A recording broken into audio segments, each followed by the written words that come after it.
كنتم خير أمة أخرجت للناس تأمرون بالمعروف وتنهون عن المنكر قال النبي صلى الله عليه وسلم من رأى منكم منكرا فليغيره بيده فإن لم يستطع فبلسانه فإن لم يستطع فبقلبه وذلك أضعف الإيمان اللهم صل على محمد وعلى آل محمد كما صليت على إبراهيم وعلى آل إبراهيم إنك حميد مجيد اللهم بارك على محمد وعلى آل محمد كما باركت على إبراهيم وعلى آل إبراهيم إنك حميد مجيد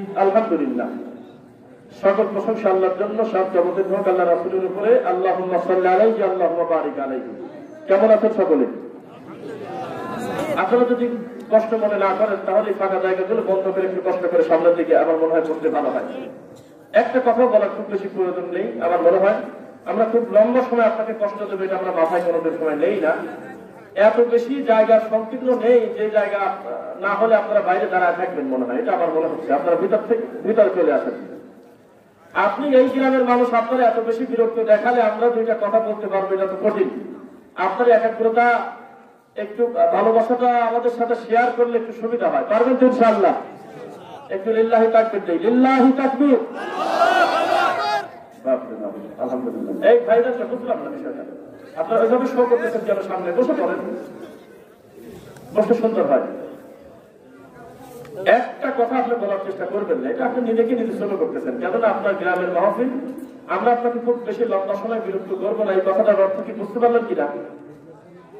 আমরা কোনো ভূমিকা ছাড়া, কোনো কথা ছাড়া এই মাহফিলের শুরু থেকে পর্যন্ত বক্তব্যের দ্বারা, মঞ্চ সাজানোর দ্বারা, কষ্ট মেহনত, জায়গা জমি পরিশ্রম দিয়ে যেভাবে সহযোগিতা করেছেন কমিটি সভাপতি, সেক্রেটারি, কেশিয়ার, বক্তা, সকলের খেদমত আল্লাহ তুমি কবুল করো, আল্লাহুম্মা আমিন। সামনে আমরা যে সময়টুকু থাকবো আল্লাহ তোমার কোরআন এবং তোমার নবী মুহাম্মদ সাল্লাল্লাহু আলাইহি ওয়াসাল্লামের চূড়ান্ত সুন্নাহ থেকে দুইটা কথা তুমি আমাদের বলার এবং শোনার তৌফিক দিও, আল্লাহুম্মা আমিন। আচ্ছা, আমি এর আগে দরুদে ইব্রাহিম পড়ি নাই, কথা কি বলবেন? সুবিধা হলে আপনারা যত কথা বলবেন আমার একটু ভালো লাগবে বলতে। রাত বাজে কিন্তু 11:12, হোশ করে বসবেন, ভালো করে বসে থাকবেন যাতে মনে হয় যে না একদিক গেলে একদিকে আছে। বলেন ইনশাআল্লাহ। না রাগ করতেছেন? আপনাদের মজা করে বললাম। তো দরুদে আকবার মানে সবচেয়ে বড় দরুদ, সবচেয়ে দামি দরুদ। রাসূল সাল্লাল্লাহু আলাইহি ওয়াসাল্লামকে জিজ্ঞাসা করা হলো যে আল্লাহ যে আমাদের শেখালেন, আপনিও আমাদেরকে বললেন যে তোমরা দরুদ পড়ো, সালাম করো, তা আপনার উপরে কাইফা কিভাবে সালাম দেব আল্লাহ রাসূল সাল্লাল্লাহু আলাইহি ওয়াসাল্লাম? তো রাসূল সাল্লাল্লাহু আলাইহি ওয়াসাল্লাম বললেন আল্লাহুম্মা সাল্লি আলা মুহাম্মদ আল্লাহুম্মা বারিক আলা মুহাম্মদ, মানে দরুদে আকবার, যেটা আত্তাহিয়াতুর পরে তাশাহুদের বৈঠকে বসে দোয়া মাসুরার আগে পড়া হয়। কথা বুঝতে পারলেন কিনা? তাহলে পৃথিবীর শ্রেষ্ঠ দরুদ একটু আগে আমি বললাম না, হাতে গোনা গ্যাপে গ্যাপে দুই একজন করছেন, বাদ বাকি কেউ করেন নাই, হা করে তাকায় ছিলেন। অথচ একই মঞ্চে যদি টান হতো আল্লাহুম্মা সাল্লি, এই সাজদাও যদি করতাম, একবার অযৌক্তিক টান টুন কি লক্ষণ করে, নাই মত, নাই মাখরাজ, নাই কোনো সিফাত, নাই কোনো রাসূলের শেখানো বাক্য, মানুষের বানানো কয়েকটা শব্দ একত্রিত করে আখেরি টান যদি শুরু করতাম, জোশেই বহু লোক বলতেন মুক্তি। কথা বুঝতে পারলেন? তো এটার দ্বারা আমি বোঝাতে চাচ্ছি, আমরা বক্তব্যের শুরুতে অলরেডি প্রমাণ পাই গেছি, এ জাতি বহুদিন আগে তার মাকে চেয়ার থেকে টানিয়ে তুলে দিয়ে চা থেকে বসতে দিয়েছে। মুহাম্মদ সাল্লাল্লাহু আলাইহি ওয়াসাল্লামের চূড়ান্ত সুন্নাহকে কবর দিয়ে দিয়েছে মানুষের পয়সা দিয়ে। এই জন্য আল্লাহর দয়া থেকে তো নিরাশ হয়েছে, রাসূল সাল্লাল্লাহু আলাইহি ওয়াসাল্লামের সুন্নাহ থেকে বহু দূরে। এটা একটা লজ্জা। যে যত মাঠে বাজে কথা বলতে পারে, যে যত ফায়সা কথা বলতে পারে, সে তত নারায় তাকবীর পায়, মাঠে সে তত বেশি। কথা বুঝতে পারবেন? তো আমরা কি সেই দলের হবো না সুন্নাহওয়ালা হবো? সুন্নাহওয়ালা হবো না কি হবো বলেন? আচ্ছা, টেবিলটা নিচে গেছে, এটা একটা ব্যাপার। এটা সামনে থাকলে এরপর একটা মোবাইল অথবা এরপর একটা পানির বোতল অথবা একটা কোরআন মাজিদ, সুন্দর দেখা যায়। একদম খোলামেলা পা সহ দেখা, এটা তো বাধ্যতা আমাদের পা দেখা, একটু অসুন্দর দেখা। যাই হোক, এটা ম্যানেজমেন্ট করতে হবে সুন্দরভাবে। আমি বুঝলাম না, আপনারা বললাম একটু বসে পড়েন, একটু বসে পড়েন। এখানে কি প্রয়োজন আছে বলেন? আর যদি খুব বেশি দিন দেখি বসবেন তাহলে থাকার দরকার নেই এখানে। এখানে বসে পড়ার অর্থ কি আপনাকে ছোট করা? বলেন তো একবার। জায়গা এইভাবে নিয়ে কেউ একজনের দিকে তাকায়, অ্যাটেনশনটা চলে যাওয়া ওই দিকে। আশেপাশে যারা খাবার দাবারের দায়িত্বে আছেন, রান্না বান্না করতেছেন, ছাগলের বাচ্চা খুঁজতে গিয়ে গরু হারায় ফেলবেন না, খবরদার। আপনি যেই হন, আপনি এখন একজন শ্রোতা। আবার কথা বলতেছেন, ব্যাগ, ভাতের প্লেট, তারপরে গ্লাস, কোনো কাজ যাবো না। এখন কোনো লোকের খাওয়া দাওয়া নেই। এমন কোন ক্ষুধার্ত এই মুহূর্তে এই লোক এখানে কেউ নাই যেই লোকের এখন পেটের মধ্যে ভাত না ধরলেও বাঁচে না। এই ফাইসলামি করবে না, খবরদার। একটা তুমি শব্দ করবে না। ভাড়া কেন বলতেছি, ভাড়া কেন? ওই ঘর পালাতেন বলতেছে, মাদ্রাসার পিছনে ঘর পালাতেন। একটা লোককে কেউ ছেড়ে দেওয়া নেই। এমন ক্ষুধার্ত মরা মরা ভাব এই মুহূর্তে কেউ নাই যে তাকে খাবার দিবেন আর পিছন থেকে জ্ঞান কেনা আমাদের করতে হবে। ব্যক্তির ওজন বুঝে আপনি কথা বলবেন। ম্যানেজমেন্ট আপনি সাজাতে সাজাতে 3-4টা বক্তা সিরিয়াল করে 11টা পার করেছেন। এখন যদি আবার কে পিছনে আপনি ডাউলের আওয়াজ করেন যে লবণ কম হচ্ছে, তাহলে তো আমরা আমাদের কি প্রয়োজন আছে এইভাবে? বোঝেন না কথা। একটা দুঃশব্দ করবেন না, চুপ করে বসে থাকবেন।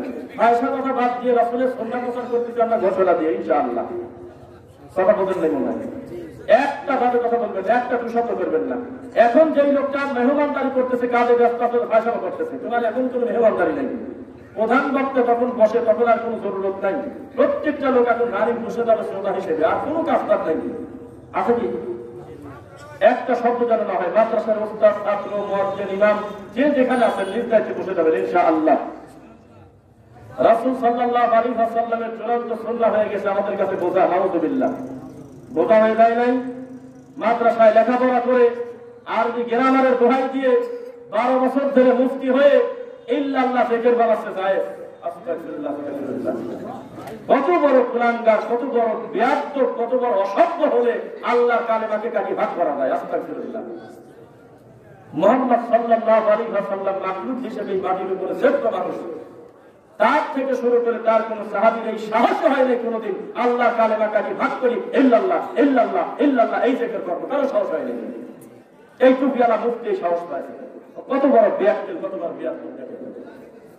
দামি মানুষ যখন বেদামি হয় তার আর কোনো দাম থাকে না। কথা বুঝতে পারলেন?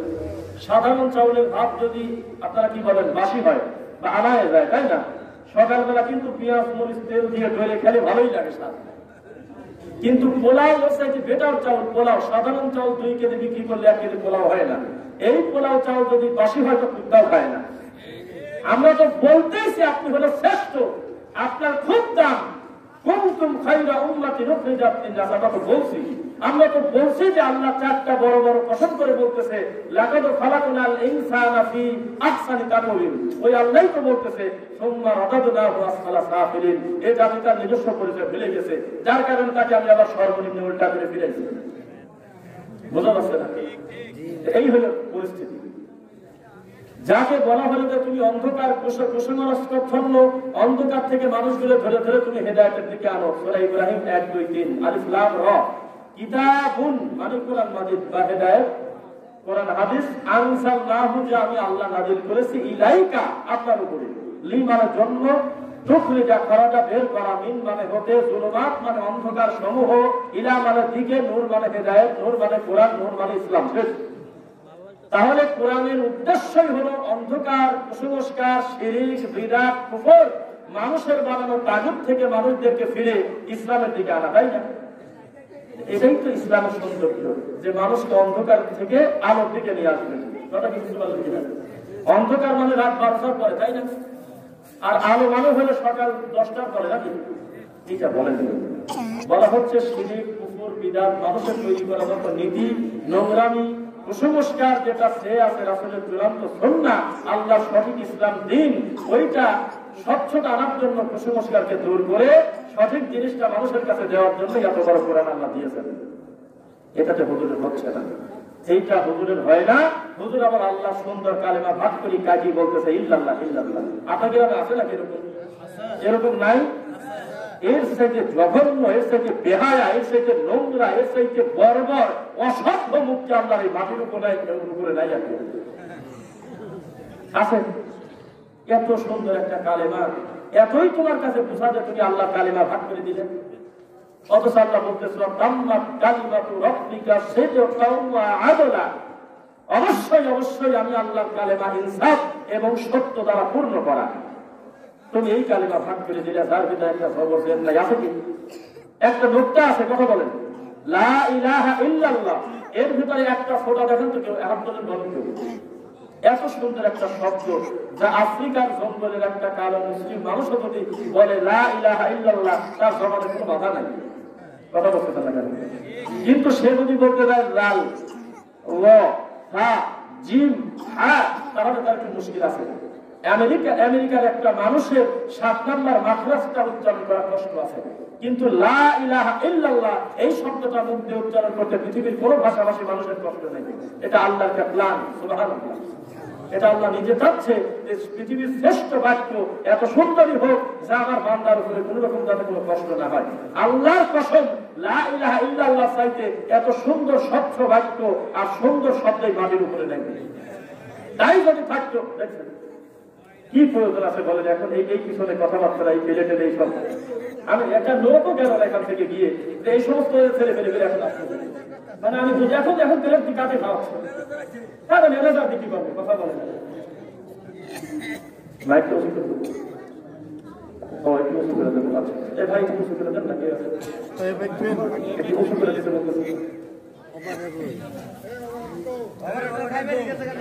আচ্ছা আসো, তুমি আসো, এটা তো তার দোষ না।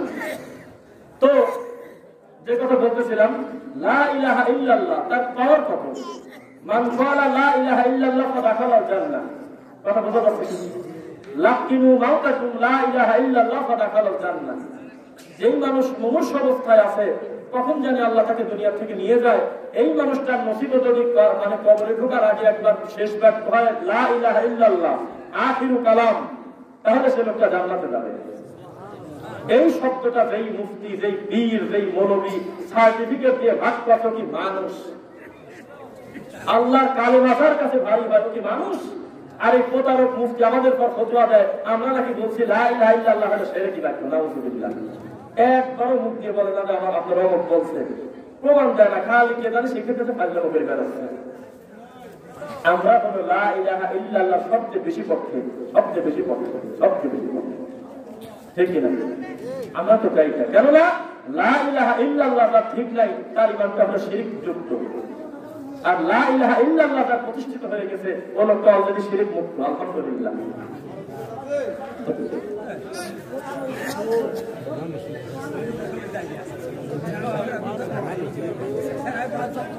আর তুমি আল্লাহর কালেমাকে ভাগ করে ছাড়লে, আমরা নাম বলি না, তবে বুঝে নাম যদি কেউ বোঝেন, পিছন থেকে সামনে থেকে কেউ বলেন না ওই নামটা, আমার কোন বক্তব্যের নাম নাই। দেখবেন যে শাইখুল হাদিস আল্লামা বিশাল বিশাল লকবদার সাথে লাগানো, তাকে জিজ্ঞাসা করা হলো ইল্লাল্লাহ জিকিরটা জায়েজ আছে কিনা, কথা বোঝা যাচ্ছে না মনে হয়। একটা শ্রোতা তাকে জিজ্ঞাসা করতেছে ইল্লাল্লাহ জিকির জায়েজ আছে কিনা। প্রথমে মুখ দিয়ে বললেও যে আল্লাহ রাসূল সাল্লাল্লাহু আলাইহি ওয়াসাল্লাম করেন নাই, সাহাবায়ে কেরাম করেন নাই, স্বীকারও করলো, তারপরেও আবার ফায়সালা করে বলতেছে পরবর্তীতে কিছু কিছু বুজুর্গানদের বিষয়টাকে এইভাবে দেখেছে। কেউ কেউ বলেছেন ভিতরে ভিতরে লা ইলাহা রাখি ইল্লাল্লাহ কান মারলে অসুবিধা নেই, পীরের মূল খানকায় বসে তার বিশেষ লোকদের ইল্লাল্লাহ প্রাণ দিলে অসুবিধা নেই, শয়তান গায়ে লেখা থাকে। এই একটা কথা। এই আমার দিকটাকে বলেন তো দেখি, একটা ছেলেকে কোরআনে হাফেজ বানানো আল্লাহ, এটা আল্লাহর বিশেষ অনুগ্রহ না? একটা গ্রামে 10টা দাওরা পাস তৈরি করে দিল যে আল্লাহর বিশেষ দয়া না? হাজার হাজার মানুষের ভিতর থেকে 10টা টাইটেল পাস মানুষকে আল্লাহ কবুল করলেন, এটা আল্লাহর বিশেষ অনুগ্রহ না? তোমার কাছে আল্লাহর দিনটা নিরাপদ মনে করে আশা করি আল্লাহ তোমাকে কোরআনে হাফেজ আলেম হিসেবে তৈরি করছে। আর সেই লোক তুমি কি করে তুমি আল্লাহর এই কালেমার বিপক্ষে কথা বলো? তোমার তো লজ্জা হওয়া উচিত। কার কাছে যাবে এই পথহারা মানুষগুলো? আপনার রাগ করবেন, আপনারা অধিকাংশ লোক আমদাদে চলেন, এই কথা আল্লাহ বিশ্বাস করেন, আপনারা আমদাদে চলেন। এখান থেকে আমি উঠে চলে যাবো, একটা পীর বসে মানুষ মানুষের দিকে ডাকবে, সামান্য কিছু সময় পর রোম্যান্স ছাড়ি দিবে, আল্লাহর কসম কেউ প্রতিবাদ করবেন না। এই চেয়ারে বসে একজন হরিণ বাঁধার গল্প করবে, তাও আপনারা কিছুই বলবেন না, কেননা আপনারা সিদ্ধান্ত নিয়ে নিয়েছেন যে আমরা একটু পর পর খালি সুবহানাল্লাহ বলবো, নারায়ে তাকবীর বলবো, আমার কাম শেষ, হুজুর যা বলে বলুন। তাছাড়া আজকের এই 2021 সাল, আজকের এই দিনেও কি মানুষ এই নোংরা কথা বলতে পারে যে আল্লাহ আমার কলমে ঢুকে গেছে? এই একটা কথা। এইভাবে আল্লাহকে বিচ্যুত করে আস্তাগফিরুল্লাহ। আজকে 2021 সালের মানুষ কোনদিন এই কথা বলতে পারে যে মোহাম্মদ হলে নূরের তৈরি, কথা বলতে পারে? আজকের এই 2021 সালে মানুষ কোনদিন বলতে পারে যে মোহাম্মদ গায়েব জানে? লজ্জা থাকা উচিত না? কোরআন হাদিস স্পষ্ট হয়ে যায় না? মানুষের কাছে ক্লিয়ার কিনা কথা বলতেছে না কেন?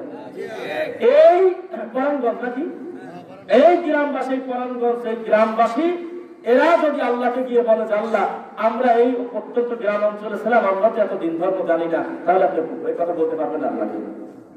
কেননা আপনি অনলাইনে এখন আছেন, ফেসবুক চালান, ইউটিউব চালান, আপনার ছেলেকে জিজ্ঞাসা করেন, আপনি নিজেও যত এমবি টাকা খরচ করে করতেছেন, একদিনের রোজগার, একদিনের এমবি খরচ যেটা করেন, ওইটা দিয়ে যদি একটা অ্যাপ নামাতেন যে বাংলা হাদিস লেখে, তাহলে নবীদের হাজার হাজার হাদিস লেখে করে আপনার মোবাইলে পেয়ে যেতে পারবেন। আপনি ঢং করে কোরআন হাদিস পড়বেন না, আশা পায় দিবেন, হুজুরদের কথা হবে না। আন্দাজে চলার দিন নাই, আন্দাজে চলার দিন কি আছে? আপনারা বুঝে নেন তো, মাঠে কি আর বেশি হরিণালাদের পান? জিলাপি খুরমালারা কি এত বেশি মাঠে আছে? ইউটিউব ফেসবুক খুললেই এখন কি আর রাবিয়া বস্তির গল্প আছে? এখন কি আব্দুল কাদের জিলানির বাপের বই খাওয়ার গল্প খুব বেশি পাওয়া যায়? এখন পাওয়া যায় না। কেন? কারণ মানুষ অন্তত এই বেসিক ধারণাটা অলরেডি চলে এসেছে মানুষের ভিতরে যে এগুলো ধর্ম হতে পারে না কোনদিন।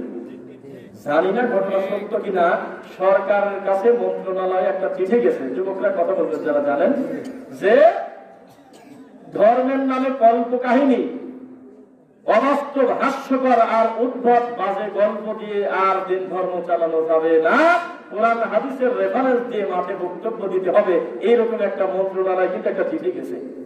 এইটা দেওয়ার পরে মাটির উপরে সবচেয়ে বেশি যারা খুশি হয়েছে তারা হলো সালাফি। কেননা তাদের বুকে বল আছে, তাদের তো হরিণ নাই, তাদের তো রাবিয়া বাদ দিলেও ধর্ম চলে, তাদের মঞ্চের বাবার বাদ দিলেও ধর্ম চলে, তাদের অসুবিধা নেই। কিন্তু ওরা রাত দিন টেনশনে শুকে যাচ্ছে। আপনি খবর নিয়ে দেখেন, খবর দিয়ে দেখেন যে মোটা মুফতিরা টেনশনে শুকে যাচ্ছে। আল্লাহ, এই রাবিয়া যদি উঠে যায়, এই আপনার কি বলে মঞ্চের পাগলের গল্প যদি তুলে নেয়, এই আপনার অমুক পাগলের গল্প যদি না থাকে, তো আমরা করবোটা কি? মাঠে আসি এইটারই করে শুকে যাচ্ছে টেনশনে। আমাদের কোনো টেনশন নেই, আমরা খুশি বলেন আলহামদুলিল্লাহ। আলহামদুলিল্লাহ, আমাদের ৬,২৩৬টা আয়াত আছে, আমাদের চিন্তা নাই। আমাদের নবীজির হাজার হাজার হাদিস আছে, সহিহ হাদিস, আমাদের কোনো চিন্তা নাই। তোমার মঞ্চের পাগলের সাদা নাম মুখে না নিয়েও আমার ধর্ম চলে, ঠিক কিনা? আমার কোনো সমস্যা নাই, তুমি টেনশন করো না, আমার কোনো টেনশন নেই। সময় এসেছে ধর্মটাকে যাচাই বাছাই করে করার, ইনশাআল্লাহ করি। তো যে কথা বলতেছিলাম, ইল্লাল্লাহ, আমার লজ্জায় আমি কি বলবো, মুফতি, বিশাল বড় মুফতি, বিশাল বড় মাওলানা, মানে হাতে বাড়াওরে বললেই 2 লাখ 5 লাখ রাতারাতি এক জায়গা হয়ে যায়। এই মুফতি কোন আজকেলে বলে হুজুর কানে দিন বলেছেন যে ইল্লাল্লাহ জিকির করো, এটা একটা কথা নাকি? তুমি নিজেই না মুক্তি বলতেছো না, মুহাম্মদ সাল্লাল্লাহু আলাইহি ওয়াসাল্লাম করেন না, সাহাবায়ে কেরাম করেন, তবে ভিতর ভিতরে লা ইলাহা রাখি ইল্লাল্লাহ কাম দেওয়া, এটা কথা বললেন না। এই আপনি শাইখুল হাদিস, এই আপনি আল্লামা, 10 মিনিট ধরে একটা প্রশ্ন পেছাচ্ছেন, আপনি সব করে বলে দিতে পারলেন না যে এই মাটির উপরে কোন লোক সাহসী করেন এই কোন বিদ্যালয় 1000 বছর মুহাম্মদ সাল্লাল্লাহু আলাইহি ওয়াসাল্লামের ইন্তেকালের থেকে 1000 বছরের ভিতরে কোন লোকের এই চিন্তা মাথায় আসে নাই যে আল্লাহর কালেমা ভাগ করে খালি ইল্লাল্লাহ জিকির আবার করা যায়। পরবর্তীতে ফায়সামো করে মানুষ বানাইছে। এখন যেহেতু আমাদের কাছে সত্য বিদ্যা এসে পৌঁছেছে, এখন আমরা পূর্ণ লা ইলাহা ইল্লাল্লাহ বলবো, বলেন ইনশাআল্লাহ। তা বলল না। এরপরে বলতেছে যে তাবিজ সম্পর্কে আপনার মতামত কি? সবচেয়ে মোটা হুজুর খিলখিল করে কেলায় আর বলতেছে যে না না না, ওরা ভুল বলতেছে, তাবিজ চলে। কুরআন মাজিদের আয়াত কি করলে তাবিজ চলে? আর সাহাবায়ে কেরামের নীতি মিনাল কুরআন আও বিগাইরি কুরআন, কুরআন হোক আর কোরআনের বাইরে হোক, মান আল্লাকা শাইআন উকিলা ইলাইহি, কেউ যদি গলার সাথে, হাতের সাথে, মাথার সাথে, পায়ের সাথে যে কোনো কিছু মঙ্গলের আশায় লটকায়, তাহলে আল্লাহ এবং তার নবী তার থেকে মুক্ত, তার দিকেই তাকে সফর্দ করা হয়। নাউযুবিল্লাহ। মান তাআল্লাকা তামিমাতান ফাকাদ আশরাক, কেউ যদি গায়ের সাথে তাবিজ ঝোলানো লোকটা মুশরিক। এইটাও যেই হুজুর বৈধ করতে পারে, যেই মুফতি সার্টিফিকেট দিতে পারে, ওই মুফতি ধর্ম বেঁচে খেতে পারে না। কথা বলছেন না? কত বড় বিয়াদ তো বেঁধে রেডিও মুফতি, হ্যাঁ রেডিও মুফতি কানের সাথে হেডফোন, মোটা হেডফোন লাগায় বাংলাদেশের গুরুত্বপূর্ণ দায়ী ডক্টর, মাদানি এবং গুরুত্বপূর্ণ দায়ীদের বিষয়ে বাজে কথা বলে, দেখছেন না? নাম বলবেন না। বেতর সালাত নিয়ে, বিভিন্ন জিনিস নিয়ে, তাবিজ নিয়ে, লক্ষ লজ্জায় মরি একটা টুপিওয়ালা কোন আক্কিলে তাবিজের পক্ষে কথা বলে, যে জিনিস তো আমার না। আমার হলো সূরা ইখলাস ফালাক নাস, আমার তো ঝামেলা নাই। আমি সূরা ফাতিহা পড়ে ফু দেব, আমি কেন গলার সাথে ভেদার লটকাতে যাব?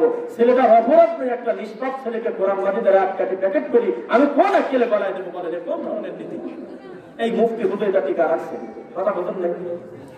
আমাকে একজন বলে কথা বললেন নাকি, এত বড় বড় হুজুর সারা দেশ বলে ভুল করে, একজন একটা ব্যাপার আছে। এদেশের ৯৮ জন তাবিজের ব্যাপারে তাবিজটাকে শিরক মনে করেই করে। কেন এটা স্বীকার করে না? কেননা প্রত্যেকটার সাথে টাকা জড়িত, সেই জন্য বিবেক অসহায়। যেখানে যেখানে টাকা জড়িত সেখানে বিবেক খুব বেশি কাজ করে না। কোন এক পীর বাবা মরিয়ে যাওয়ার আগে বই নামই দিয়েছে তাবিজের কিতাব, দেয় না মনে হয়। তো জাহান্নামে যাওয়ার জন্য কি আর কোনো ভেজাল আছে কি সামনে? শিরকের মতো ভয়াবহ রাস্তা মানুষের করে দিয়ে গেলেন। ইন্নাল্লাহা, নিশ্চয়ই আল্লাহ, লা ইয়াগফিরু, ক্ষমা করেন না, আন ইউশরাকা বিহি, তার সাথে শরীক করাকে, ওয়া ইয়াগফিরু, তারা মাফ করে দেন, মা দুনা যালিকা লিমান ইয়াশা, শিরক ব্যতীত যত পাপ আছে তত পাপকে আল্লাহ যাকে ইচ্ছা ক্ষমা করে দেন, ইল্লা শিরক, শিরককে ক্ষমা করেন না বাবা। এই শয়তানিটা তুমি কাগজ দিয়ে লিখে গেছো যে তাবিজের কিতাব, আব্বা হুজুরের তাবিজের কিতাব। এই জাতি কার কাছে যাবে? একটা লোক আশা করে যাচ্ছে যে আমি দিন ধর্ম নিয়ে কিছু ভালো কিছু শিখবো, তারপরে তাবিজ ঝুলাই দিচ্ছেন, আপনি মুশরিক বানায় দিচ্ছেন। একটা হিন্দু জাহান্নামে গেলে সহ্য হয়, কেননা কালী তার কাছে সব, ভগবতী তার কাছে সব। আমার আল্লাহকে যে একজন মানে না, তার কাছে ৩৩ কোটি দেবতা, তিনি জাহান্নামে গেলে আমার সহ্য হয়, কেননা তার জান্নাতে যাওয়ার কোনো অপশন ছিল না। কিন্তু আপনি তাহাজ্জুদ করলেন, একটা অর্থ সালাত আপনি কাজা করেন না, সব ঠিক আছে, বান্দার হকের ব্যাপারে সচেতন, তাকুর উপরে কাপড় পরেন, আল্লাহ কোথায় আছে উপরে সেটাও জানেন, দাড়ি বড় করেছেন, কোন সময় কোন প্রতিবেশীর হক নষ্ট করেন নাই, শুধুমাত্র একটা গলার সাথে তাবিজ নেওয়ার কারণে যদি জাহান্নামে যান, এর সাইডে বড় আশ্চর্যের বিষয় আছে? এত কষ্ট করে আপনি জাহান্নামে যেতে চাচ্ছেন কেন বলেন তো দেখি? আমার কষ্ট দেখ না। হিন্দু চলে গেলে সহ্য হয়, কেননা ও মনে কাছে ৩ মাস পর পর দুর্গার সামনে, কালীর সামনে, ভগবতের সামনে একটা নারকেল ফাটা দিলাম, ধর্ম হয়ে গেছে। কিন্তু আমাদের ধর্মে ৫ বার এই ঠান্ডা পানি দিয়ে কষ্ট করে উদু করতে হয়, কত সুন্দর করে রুকু করতে হয়, সুজুদ করতে হয়, সুজুদ করতে হয়, প্রত্যেকটা কর্ম আমাদের নবীদের নির্দেশনা অনুযায়ী করতে হয়। এই লোক জাহান্নামে গেলে খারাপ লাগে না? ছোট্ট কারণে যাবে, শিরক করার কারণে যাবে, বিদআত করার কারণে যাবে, হাউজে কাউসারের পানি যে লোক পাবে না, ওর সাথে বড় আসামি আছে। আর তাই আমি বলি, একজন বিদআতি মারার কেসের আসামি চাই বেশি খারাপ, কেননা মারার মানুষ প্রতিদিন করে না। বুঝুন না কথা নেই, কথা খারাপ লাগতেছে কিনা? মারার মানুষ প্রতিদিন করে না, এটা জেনাকারীর চাইতে বিদআতি খারাপ। দেখবেন কিভাবে? মানুষের ঘরে প্রতিদিন কেউ ঢোকে না, বিয়ে শাদী হওয়ার পর চোখ যায়। বহু ছেলে আগে খারাপ ছিল, গাঁজা মদ খেয়ে বেড়াতো, বিয়ে শাদীর পর একটা বউ বাড়িতে এনে দিয়েছেন, ছেলের ভারত এসে গেছে, এখন প্রতিদিন কর্ম করে, রোজগার করে, খায় নাই। অথবা ভুলভাল জেনা করেইছে, পরবর্তী তার জেনা করে না, কেননা জেনাকে তিনি নিজেও নেকি মনে করে করেন না। ও সিদ্ধান্ত নিয়েই গেছিল জেনার কাজটা হলে খারাপ কাজ। মানুষ হত্যা যিনি করেছেন, তিনি কোনো না কোনো ভাবে জেনেছেন, মান কাতালা নাফসান বিগাইরি নাফসিন আও ফাসাদিন ফিল আরদি ফাকাআন্নামা কাতালান নাসা জামিআ। একজন নিরপরাধ মানুষকে, হিন্দু হোক, বৌদ্ধ হোক, ইহুদি হোক, খ্রিস্টান হোক, মুসলমান হোক, মানুষ হিসেবে যদি কোনো মানুষকে হত্যা করে দেয়, কাতালান নাসা জামিআ, সে যেন সারা পৃথিবীর সকল মানুষকে হত্যা করে ফেলল। এরপরেও এত বড় পাপ লোকটা নেকি মনে করে করে না, কোনদিন নাগের বসে করে, অন্তরে খায় সে করে ফেলে, তার তওবার একটা সুযোগ থেকে গেল। কথা বলেন না কেন? এই কাজ প্রতিদিন করে না। যুদ্ধের সময় হোক, 20 বছর আগে হোক, যৌবনের কারণে এখানে অনেক মুরব্বী আছে, হয়তো মানুষকে বেরিয়ে দিতেছে, 5 জন লাগে 7 জন লাগে কিছু বেরিয়ে দিতেছে, করে না এরকম। এই মুরব্বীকে 1000 কোটি টাকা দেন, একটা লোকের মুখে থাপ্পড় দিয়ে দুনিয়া দেবে না, কেননা তিনি বুঝে গেছেন আমার এই কাজটা ভালো ছিল না। কিন্তু 30 বছর আগে যেই মুরব্বী বেদাত করতো, এখন আরো বেদাত ডবল করে করতেছে, কেননা দিন যত যাচ্ছে আরো বিগড়ে যাচ্ছে। বোঝা যাচ্ছে না? ভারতের বর্ডার পার হয় বাবা আসে না, মনে হয় মোটা বাবা আসে না, কথা তো বলে না।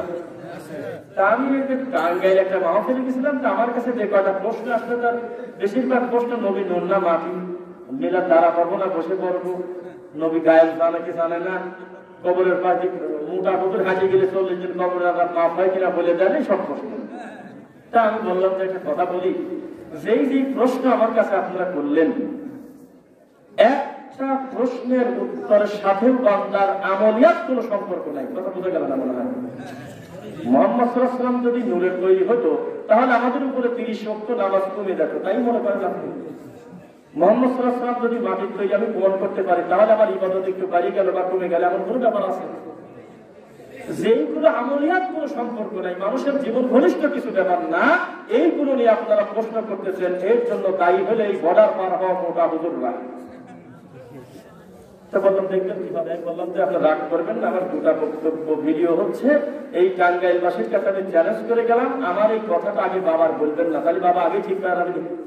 আপনি না বলে টুক করে তার দাওয়াত দেওয়ার পথে টাকা 30,000 দেবো না, আপনি খালি আসি একটু ওয়াজ করেন, 2 ঘন্টা ওয়াজ করতে যে কোনো মোটা বাবা ডাকি নিয়ে আসেন, ওই বাবার ওয়াজই হবে, ও সোনারা আমার নবী হলেন নূরের নবী গো বাবা, আর কোন কাম নেই, আমার নবী গায়েব চলে গো বাবা, ওহাদিকে যেখানে ধরো ওহাদিকে এই করো, মসজিদে যারা আসছে গাড়ি করে যাও, এই সেই এইসব নোংরা কথা বলবে, কেন না বোঝার ওয়াজ নাই, কি করবে বলেন, কোনো কর্ম নাই, এইগুলো নিয়েই একটা লম্বা সময় খানকানি বসে গেছে, ওই আর কোনো কর্ম নাই, ওই নসিবে ওই এই কপালে নাই যে নবীজির 2টা হাদিস অনুবাদ করে মানুষের সামনে বলবে।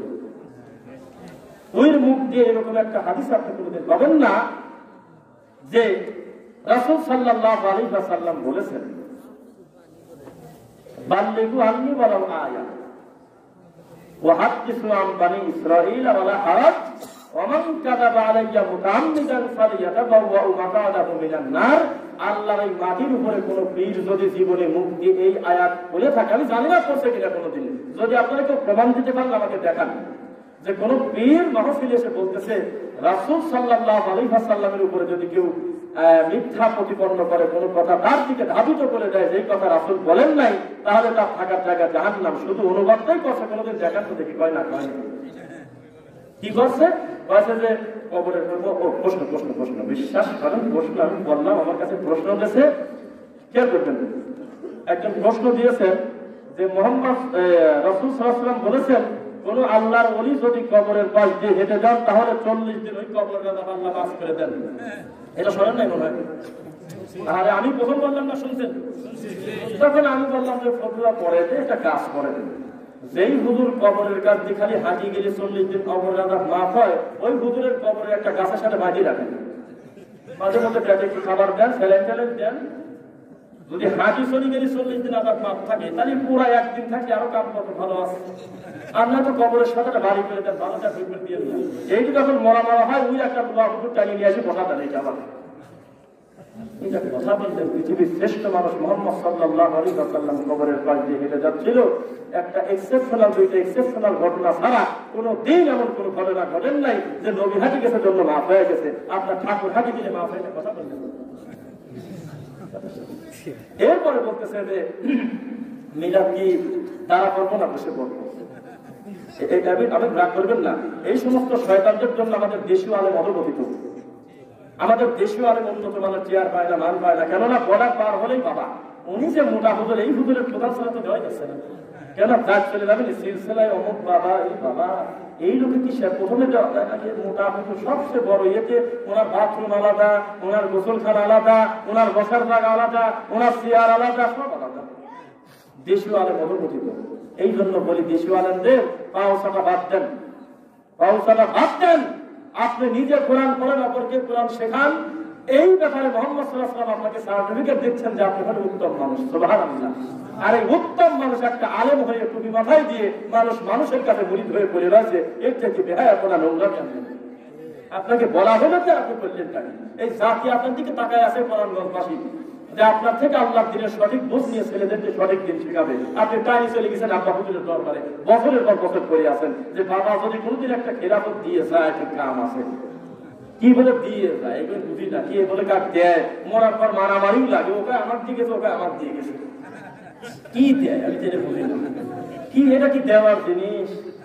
দেওয়ার জিনিস হলে নূহ আলাইহিস সালাম কি কোন চেষ্টা করছিল আমার বেটাটা ভালো হোক? কোন বাপ চায় না যে আমার ছেলে সহ জান্নাতে দেয়? বলেন না, বলেন কোন বাপ চায় না যে আমার ছেলে একটু জান্নাতে দেয়, আমার কলিজার টুকরা বাবা? নূহ আলাইহিস সালামের ছেলে কেনানের প্রতি তার দরদ ছিল না? ছিল না? তো জান্নাতে দুই বাপ একসাথে যাবেন, আলাদা যাবেন? আলাদা তো যাবেন, আলাদা হলেন কেন? একজন জাহান্নামে যাবে, একজন জান্নাতে যাবে। লূত আলাইহিস সালাতু ওয়াস সালাম একজন নবী, তার বউ সহ জান্নাতে যাবে না? আচ্ছা, এদের মনটা চাচ্ছে না যে এটা কথা শুনি, একটু 2টা আলোচনা শুনি, শোনা উচিত যে এটা বছরে একটা মাহফিল মানুষ আশা করে দেয়, কত কষ্ট পরিশ্রম করে এটা সাজানো। আমি লজ্জা, এটা কি দরকার আছে বলেন? কর্তৃপক্ষ তাদেরকে ভালোবেসে তাদেরকে একটা ভালো কাজের সাথে জড়িত রাখছে, কোন উত্থান নিচ্ছে। যাই হোক, তো যে কথা বলতেছিলাম শোনা যাচ্ছে তো? তো আমার কষ্টে এক জায়গায় তাদেরকে বলা হলো কি আর তারা করতেছে। একজন আলেম, তাকে কত সম্মান দিয়ে, কত আদর দিয়ে, কত যত্ন করে তাকে দায়িত্ব দেওয়া হয়েছে যে মুহাম্মদ সাল্লাল্লাহু আলাইহি ওয়াসাল্লামের দিনটা, চূড়ান্ত সুন্নাহটা মানুষের কাছে প্রকাশ করা, তাই করা হয়নি। আর এই লোকটা পড়ে আছে মানুষের দরবারে। আপনি রাগ করবেন না, যতদিন পর্যন্ত মানুষ আল্লাহর দিকে না ছুটবে, আল্লাহর কাছে তার সকল প্রয়োজনের কথা না বলবে, ততদিন পর্যন্ত বিপদ কমবে না, বাড়া ছাড়া। বোঝা কি যাচ্ছে? মানুষ মানুষের কাছে পড়ে আছে লম্বা সময়, এই কষ্ট কার কাছে বলবো? কার কাছে বলবো? আপনি যে কথায় কথায় বলেন কত বড় মুফতি বোঝে না, আপনার মুফতি হলে বাবা পার কাছে বসে থাকে খেলাফত দেওয়ার জন্য 30 বছর।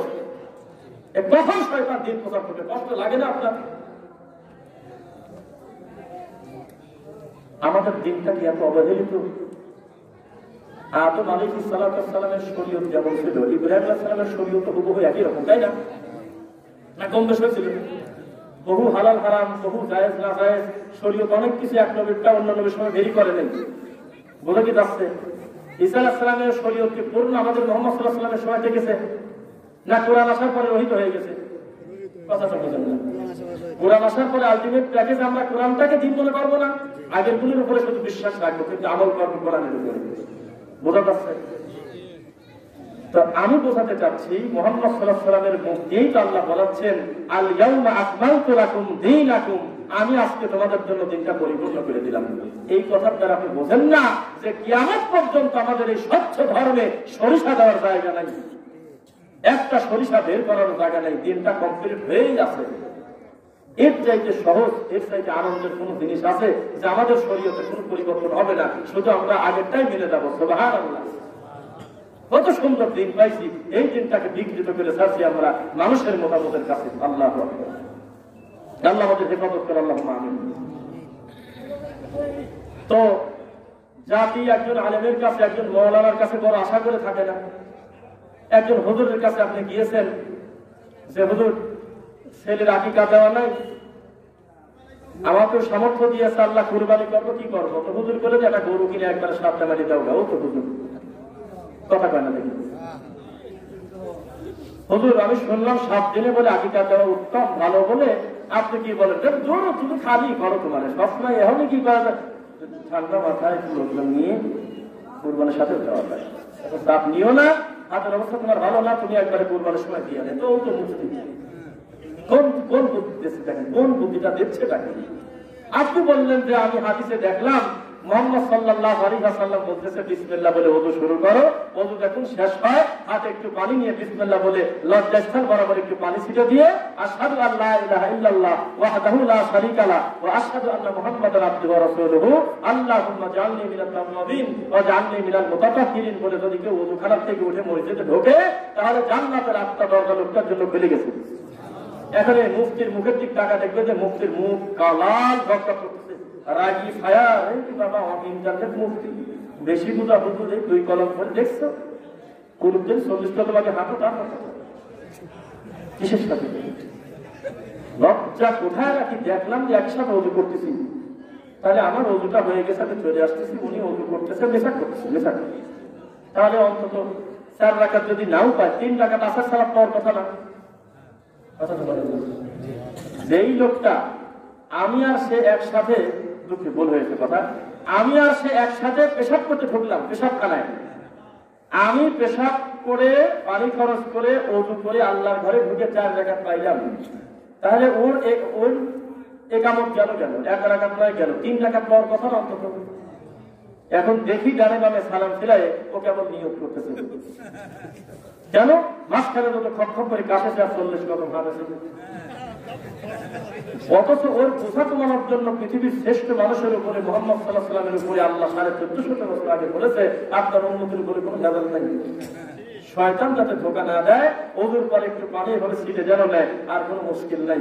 এই মুফতি বলল সন্দেহ, এত ধন পারো আর একটু সময় নেও, যদি 1 ফোঁটা বাড়ায় 40 কদম বারবার পা উঠি ফটফট করে কাছে ওই গার কাছ দিয়ে কত স্কুল কলেজের মেয়ে ছেলেরা যায়, লজ্জা বলতে কিছু আছে? বাপের বয়সে লোক যায় বারবার পা উঠে ধ্যান দিচ্ছে।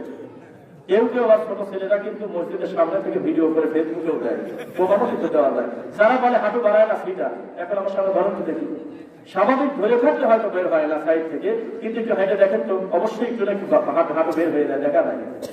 কোন ধরনের কাজ করলেন আপনি? খেয়ার ছেড়ে যদি খেয়ারের পর বসে আছেন, গরু খায় নাই খেয়ার, কথা বলেন না। খেয়ারের এতই অভাব যে গরু বেশি খেয়ার কিনছেন, ভালো হইলো কাম না। যে খাবি তা কি বেশি দিচ্ছেন, এই বলে খেয়ারের টাকা। তার মানে পরীক্ষার টেনশনে বই নিয়ে বসার সময় পেলেন না, এই কাম হয়েছে। আপনি খরচ ছাড়া চলে যাচ্ছে, আপনার হুজুর বললো যে আগে কাজ তারপর কথা। এরপরেও আবার দৌড়ে গিয়ে যাই যে ধরবে এক রাখার সময় তারা ঘোরা করে ঘোরা পায়, সে সময়টুকু আবার নামাই পারে এমনি অধ্যাত্ম খেয়া দিচ্ছে, বোঝা যাচ্ছে না। তারা ঘোরা করে গিয়ে যদি আল্লাহ একবার করে হাত বেঁধে যদি সোলা ফাতেহা করে তো জায়গা ছিল, কিন্তু নামাই তো আর এমনি অধ্যাত্ম যায় নামাজ পাক করতে জায়গা নিতেছে এক রাখা। কি লজ্জা, কি সারি, কি ধরলাম আমরা। অথচ পৃথিবীর শ্রেষ্ঠ ইবাদত হলো সালাত, যেই জিনিসের শুরু হয় হলো আল্লাহু আকবার দিয়ে, শেষ হয় হলো আসসালামু আলাইকুম ওয়া রাহমাতুল্লাহ দিয়ে। হুজুরের সহ্য হলো না, হুজুর বললে এই ছোট কথা বললে আপনাকে শুনে আমার সারা নামাজ পাক করা লাগবে, আমার নামাই দোয়া আছে, কত কিছু আছে। এই ধর্মে এইভাবে যদি বিকৃত করে, পৃথিবীর শ্রেষ্ঠ ইবাদত সহ প্রত্যেকটা ইবাদতে যদি রং ঢং লাগায় গ্যাজিস করে, সেই ইবাদতের তৃপ্তি আর স্বাদ থাকে বলে আপনি একবার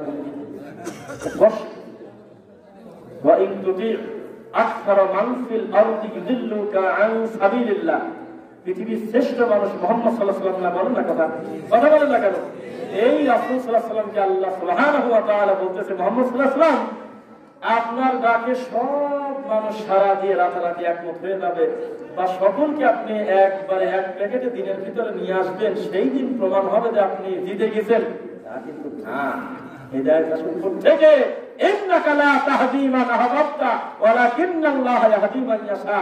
হিদায়াত তো তুমি মুহাম্মদ দাও না, হিদায়াত দেই আমি আল্লাহ সুবহানাহু ওয়া তাআলা। তোমার কাম হলো বারাক করা, তুমি দাওয়াত দিয়ে দাও, হিদায়াত দেব হলো আমি আল্লাহ। সংখ্যার বিবেচনা কোনদিন সত্যের মাপকাঠি নয়।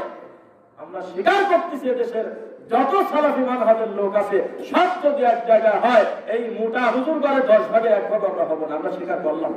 তোমরা এত বেশি, ওই তো খালি সংখ্যাই বেশি, আল্লাহ তোমরা কাছে তাই জানো না। তুমি 40 বছর ধরে বুখারী পড়াও, আল্লাহ তোমরা কাছে তা জানো না।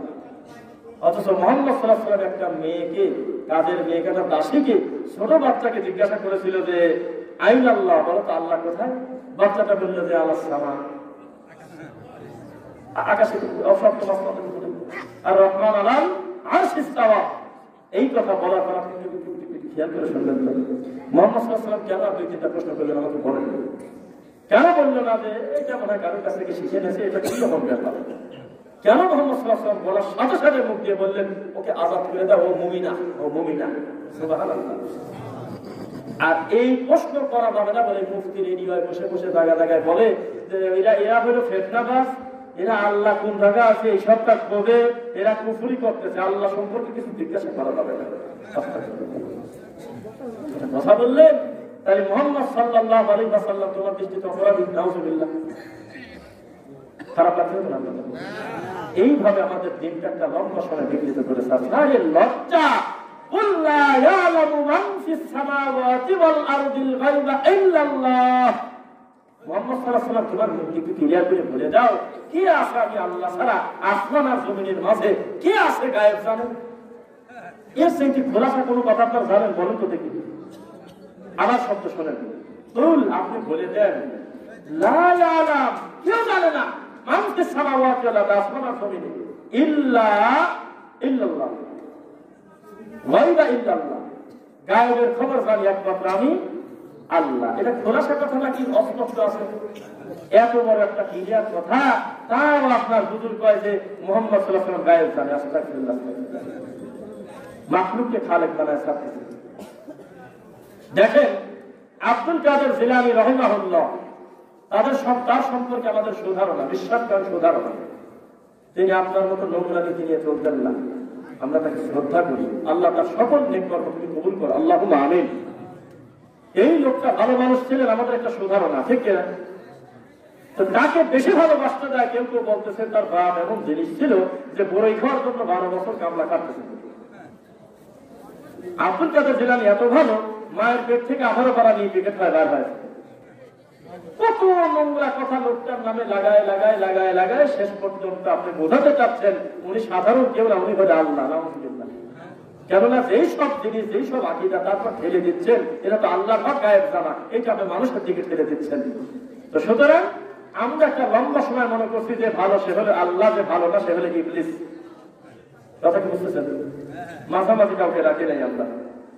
একটা লোক একটা দিনের জন্য ভালো কাজ করতেছে, যুগের জন্য আল্লাহর পক্ষ থেকে একটি নিয়ামতের নাম হলো ইমাম আবু হানিফা রাহিমাহুল্লাহ। তাকে আমরা এত সম্মান করি, এত ভালোবাসি, কেননা তার মুখ দিয়ে যেই কথা তিনি মৃত্যুর আগে বলে গেছেন, এই কথা শুনলে আপনার গায়ের লোক দ্বারা দেখাতে বলবে যে আল্লাহু আকবার। কোন আল্লাহকে ভালোবাসলে এই কথা বলা যায় না। তিনি বলতেছে আমি দলমত বুঝি না, ইদা সাহহাল হাদিসু ফাহুয়া মাযহাবি। পৃথিবীর মানুষ নিশ্চিত জেনে রাখো, যেখান থেকে মুহাম্মদ সাল্লাল্লাহু আলাইহি ওয়াসাল্লামের চূড়ান্ত সহিহ হাদিস পাবে, নিশ্চিন্তে থাকো, ওইটাই আমি আবু হানিফার মাযহাব। আবার তিনি বলতেছে আমার কথা মানা হারাম, যতক্ষণ না পর্যন্ত প্রমাণ হয় আমি কথাটা নিলাম কোন জায়গা থেকে। তুমি হুজুর এই দামি মানুষটাকে বেইজ্জত করলে কিভাবে? তুমি বললে যে একটা বেশি করে 15 করা পড়ছে, আর একটা বেশি করে 15 করা পড়ছে, এইভাবে একবার পর দ্বারা এক খতম দিয়েছে, শোনেন নাই? তুমি তাকে সম্মান দিতে গিয়ে বললে যে 40 বছর ঘুমিতে পারে নাই, ঈশার অবধি ফজর পড়ছে 40 বছর। ভাইসার কথা এটা এই লোকের নামে যায় এই কথা, যার এত বড় খেদমত, এত সম্মান, মানুষের এত বড় বাজে কথা আপনি কি করে বলতে পারেন? অথচ এই সমস্ত কথা তিনি বলেন নাই, কিন্তু ক্লিয়ার করে বলছেন যে আমি মানুষ, আমার ভুল থাকতে পারে, কিন্তু যেখানে নবীজির স্পষ্ট সহিহ হাদিস তুমি পেয়ে যাবে, সঙ্গে সঙ্গে ওইটা আমার মাযহাব, ওইটা মনে করো, আমার আর কোনো আলাদা কোনো কথা নাই। সুবহানাল্লাহ। এই লোকটাকে আমরা এইভাবে বেইজ্জত করছি। লা তুদরিকুল আবসার ওয়া হুয়া ইউদরিকুল আবসার। যেই আল্লাহকে মুহাম্মদ সাল্লাল্লাহু আলাইহি ওয়াসাল্লাম দেখেন এই দুনিয়াতে, দেখছেন কিনা? এই হুজুররাই বলে লজ্জা ভাগ্য কোথায়? কয়েছে মিরাজে যখন গেছিল তো একটা ধনুক বাঁকা করলে যত কাছে আসে, মাঝখানে 70 হাজার পর্দা ছিল, তখন কথা হয়েছে। হুজুর এই হুজুর বলতেছেন এই কথা, এই হুজুরই বলতেছে পুরো পাহাড় পুরি সুরমা হয়ে গেল। কেননা আল্লাহকে দেখা তো দূরের কথা, আল্লাহর নূরের একটা তাজাল্লি সহ্য করতে পারে না তোর পাহাড়। সেই হুজুর কোন জানে কোন আকিরে বলতে পারে ইমাম আবু হানিফা আল্লাহকে 100 বার দেখছে। কথা বলেন না দেখি, ভারী ভারী লাগতেছে কথাগুলো নাকি? ভারী ভারী লাগলে কাউন্টার দেন, আপনি নিজে দুইটা কথা বলেন দেখি, ভালো কথা। এইটা লজ্জা। এখন আপনার এসব ভূমিকা থাকবে না। এখন যুবকরা সচেতন, এখন তারা চাচ্ছে স্বচ্ছ দিন, যেই দিনের ভিতরে কোনো বাজে কথা নাই, বলেন ইনশাআল্লাহ। এটাই হলো দিনের বিজয় হবে ইনশাআল্লাহ। আমরা আশা করি এই জাতি আর হরিণের বাজে গল্প আর বেশি দিন খাবে না ইনশাআল্লাহ। ইনশাআল্লাহ সময় আসতেছে, আপনারা একটু সচেতন হন। ওই একজন গুরুত্বপূর্ণ একজন ব্যক্তি খুব আফসোস করে বলেছিলেন, নাম বলে দেই, ডক্টর খন্দকার আব্দুল্লাহ জাহাঙ্গীর রাহিমাহুল্লাহ। এই দামি মানুষটা খুব আফসোস করে বলেছিলেন, আপনি আপনার দিনটাকে আলু পটলের চাইতেও কি বেদামি মনে করেন? আপনি জাগতিক ক্ষেত্রে বাজার করতে গিয়ে আলু পটলের যেই দাম দেন, আল্লাহ নবীর সুন্নাহকে সেই দাম আপনি দেন না। আল্লাহর দিন তার সেই অসহায় মনে করেছেন। কেননা এই লোকটাই যখনকার সকালে আপনি শাক কিনতে যাবেন, শাকের আড়ি থেকে একটা শাক ভেঙে দেখবেন যে আপনি ভালো কিনা, যদিও জানেন যে এই ছেলে নিজের ক্ষেত্রে শাক আনছে, তাও আপনি বিশ্বাস করবেন, আগে ভেঙে দেখবেন। পটলের ডালির ভিতরে ফট করে একটা পটল ভেঙে দেখবেন যে তোমার কথা আগে দেখবেন ভালো আছে কিনা। বারবার বলি, মাত্র কয়েকদিন আগে আপনি মাছের বাজার দিয়ে যাচ্ছিলেন, মাছের লেজের পানি এরকম মারি যায় না, সিটে এসে আপনার গায়ে লাগছে, আপনি বলছেন এই সওয়াল দেখে চলতে পারো না, একটু ঠেকিয়ে রাখা যায় না, আমার গায়ে আসতে পড়ল। সেই লোক মাত্র 100 টাকার একটা পুঁটি মাছের ভাগা কিনতে যায়, 3 মাস আপনি দেখে মাছ ভালো কিনা, কথা বলেন আপনি দেখি, হাত দিয়ে দেখে। সেই লোক আপনার পটল কিনতে যায়, আলু কিনতে যায়, বলতেছে যে আমার নিজের খেতে, তাও তোমার কথা আমি একটু দেখবো। তরমুজ তো আরো কি বলছে, তরমুজ কাটিয়ে রাখে দেয়, কেউ বিশ্বাস করবে না, কালার টালার দেখো, পালি তো কাটি খাক, তরমুজ একটা রেখে দেয় কাটি। এই কথা দুনিয়া জিনিস,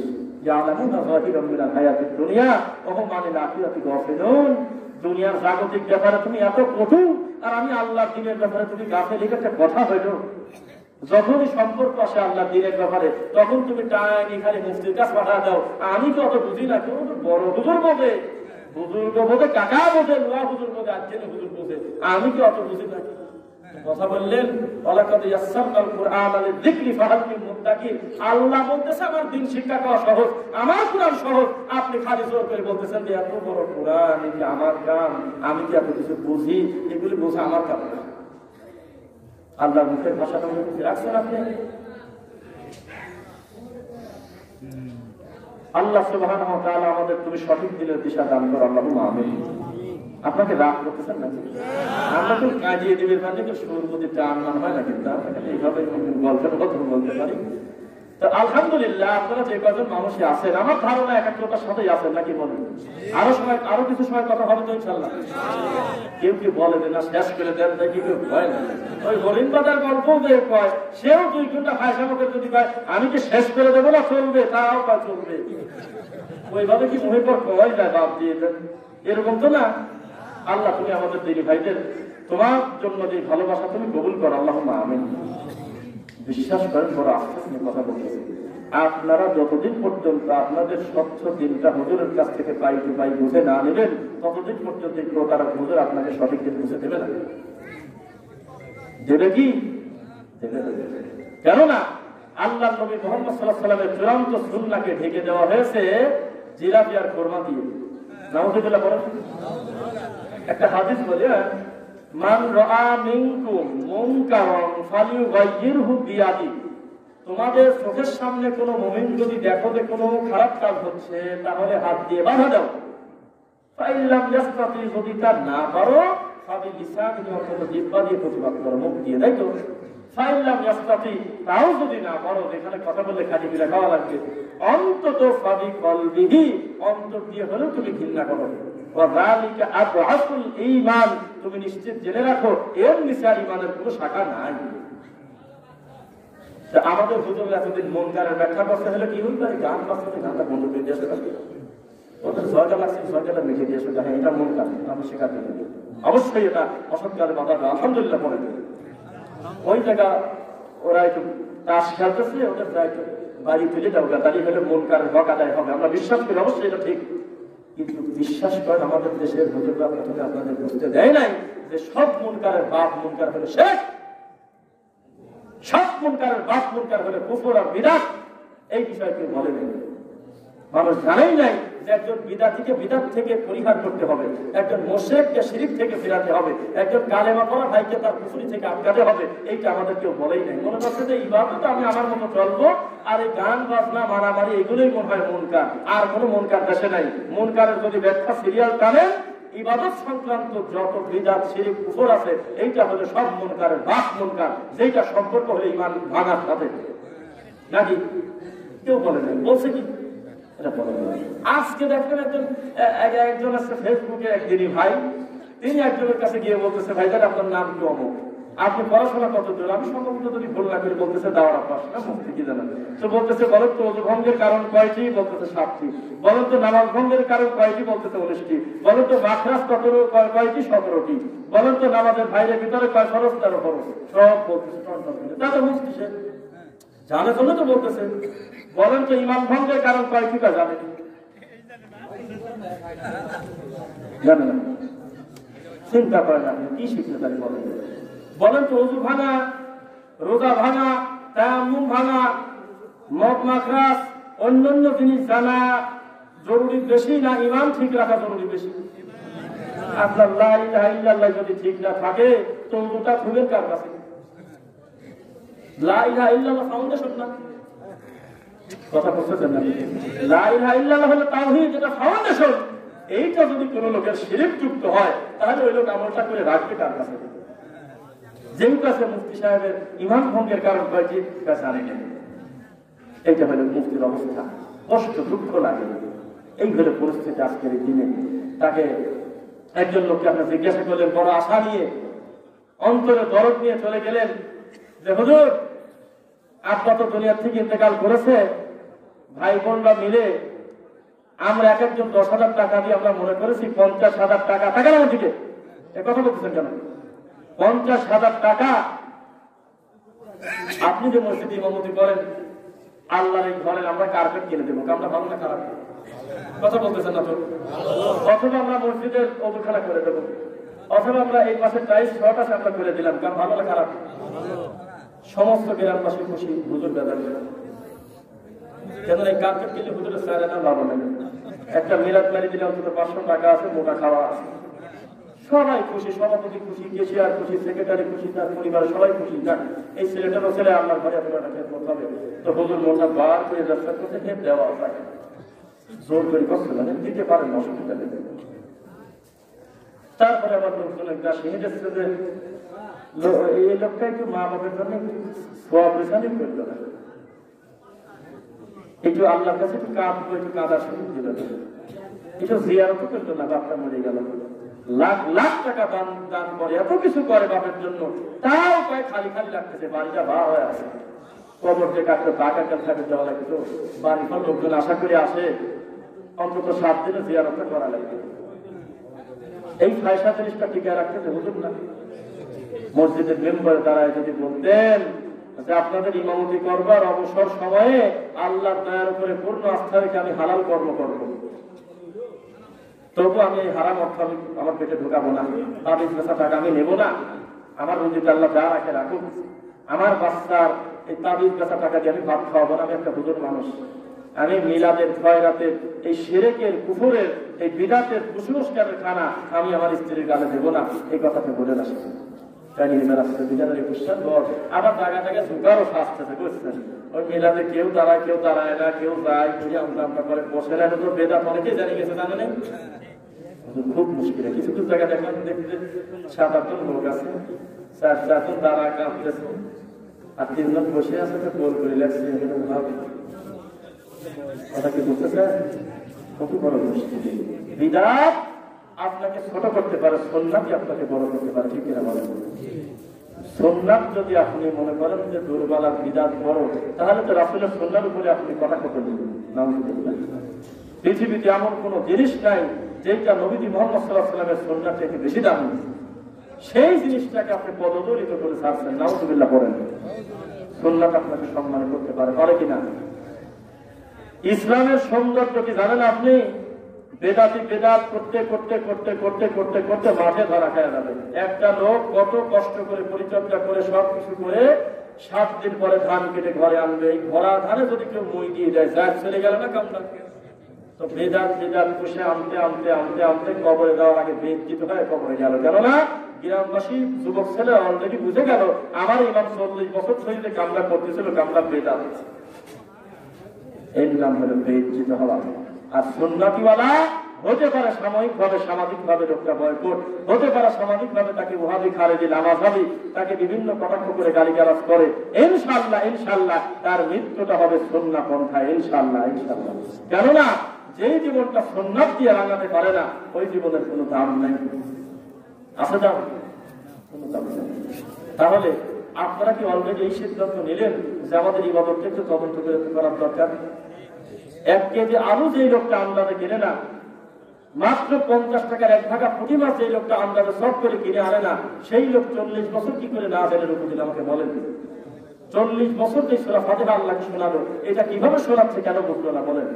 40 বছর যেই লোকটা সেজদা দিল, তার সেজদাটা কোন গতিতে হওয়ার দরকার এটা নবীজি জানতেন না? জানতেন কিনা? কি কাকে বলে? হায় রে দুঃখ রে, হায় রে কষ্ট। আচ্ছা আচ্ছা শোনেন, ভালো হয়ে যেতে বলেন। আজকে বক্তব্যের মাধ্যমে আমরা বলতেছি বেদাতে তুমি ভালো হয়ে যাবে, তোমার নামাজ তো জেগে না, দেখতেছে না, তুমি কি এমনি বুঝতেছো, পয়সাও বাদ দিয়ে দাও গা। মুসল্লি সত্যি সত্যি স্বীকার করে বলে দাও যে পৃথিবীর শ্রেষ্ঠ মানুষ মুহাম্মদ সাল্লাল্লাহু আলাইহি ওয়াসাল্লাম যখন সালাতে দাঁড়াতেন, তার মুখ দিয়ে প্রথম শব্দ হতো আল্লাহু আকবার।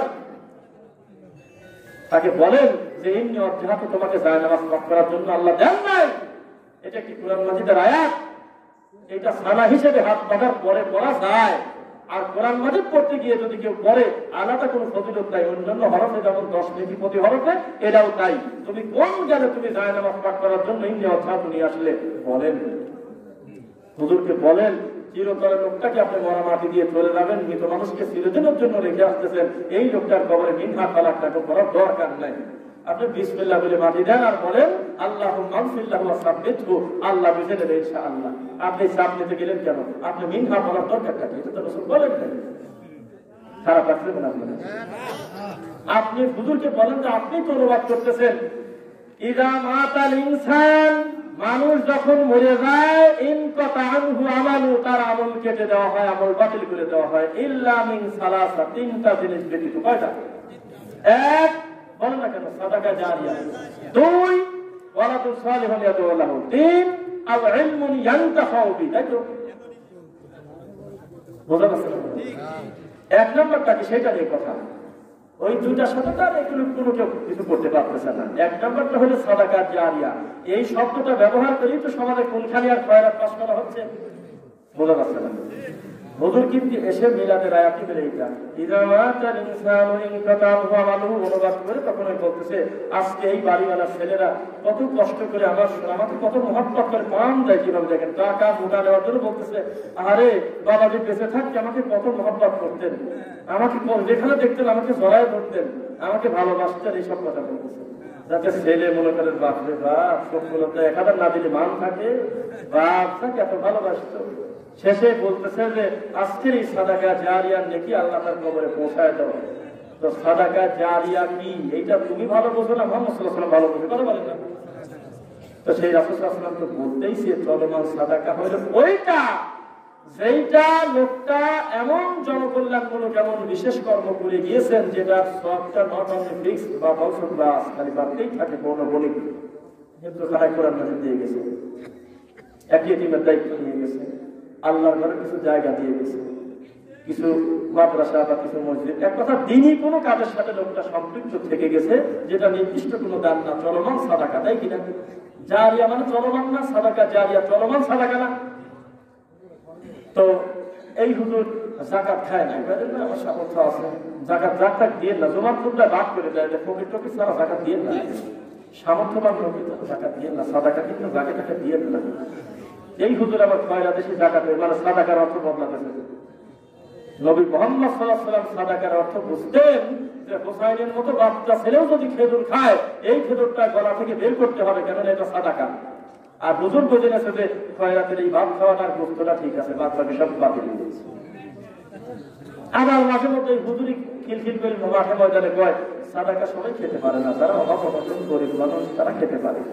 অথচ সাদাকা ওই খয়রাতের বাড়িতে কত লোক মাই কোনি আছে কিন্তু আসে না, কত লোক বন্ডা নিয়ে আসে টাকার গাদি, তার জন্য কি বড় গাবলা।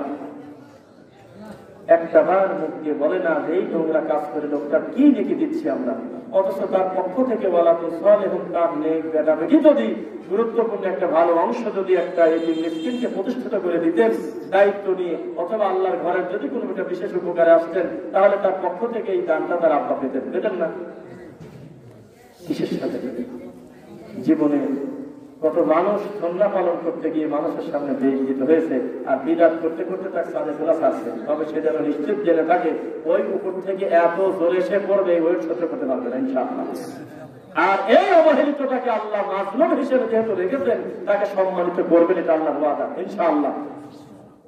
আমরা খুব বেশি লম্বা কথা আমরা বলবো না, 12টা 7 বেজে গেছে, কথা কি বলতে পারলেন? আমাদের কি কষ্ট হচ্ছে? লিল্লাহি তাকবীর, উঠে চলে যাচ্ছেন, একটু কষ্ট করে বসেন, আমরা সামান্য পরে আমরা আমাদের মতো যে যার জায়গায় চলে যাব। আপনি গ্রামেরই মানুষ, পরিবেশটা অসুন্দর করার কোনো প্রয়োজন নেই, কেননা আমি আপনাদের মেহমান, এটা তো সত্য লাগে। আর কোনোদিনও যদি আমাকে আপনাদের দাওয়াত দিতে আপনিও বাধ্য না, আমিও আসতে বাধ্য না, নাকি? নিজের চাচাতো ভাইকে দাওয়াত না দিলে বাতিলের ভাত খায় না, ভাইকে আমার ডাকছে নাকি? মানুষের মান আছে, মানুষ আজকের থেকে 30 বছর আগে বদলা চুরি করছে, কথা বলেন না কেন? প্লেট চুরি করছে, ঘরের শীত কেটে ঘরের ডোয়া কেটে চুরি করছে, এখন মানুষ এটা করে না। মানুষের অভাব নেই, একদিন রোজগার করলে পেটের মারা লাগে না, খালি বসে থাকে, বেশি ট্রেনিং চলে যাচ্ছে, আমরা 700 টাকা রোজে দিচ্ছি আলহামদুলিল্লাহ।